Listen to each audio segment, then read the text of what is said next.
Hi అండి. ఎప్పుడు evening స్నాక్స్‌కి రొటీన్‌గా సమోసా, బజ్జీ, పకోడీ ఇలా కాకుండా ఇలాగ డిఫరెంట్‌గా సమోసా స్టిక్స్ అయితే తయారు చేయండి.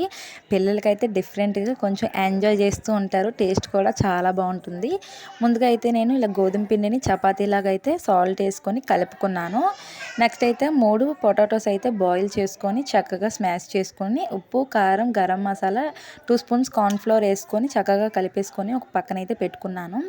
తర్వాత మనం పక్కన పెట్టుకున్న చపాతీనైతే చపాతీలా చేసుకొని ఇలాగ మనం చేసుకున్న స్టఫ్‌నైతే స్ప్రెడ్ చేసుకొని ఇలాగ మధ్యలోకి మడత పెట్టి నేను చూపిస్తున్న విధంగా అయితే ఇలా చుట్టుకుంటే స్టిక్స్ అయితే రెడీ అయిపోతాయి. అన్నీ కూడా చేసేసుకొని ఒక సైడ్ అయితే పెట్టేసుకుంటే మనకి వేసుకోవడానికి వీలుగా ఉంటుంది. గోధుమ పిండి కన్నా మైదా పిండితో వేసుకుంటే చాలా క్రిస్పీగా వస్తాయి. మరి హెల్తీ వేలో కావాలనుకుంటే బెస్ట్ ఆప్షన్ గోధుమ పిండి. సో, అన్నీ కూడా ఇలా చేసేసుకున్నాక నూనె బాగా మరిగాక మనం వేసుకున్న స్టిక్స్ అయితే వేయించుకుందాము.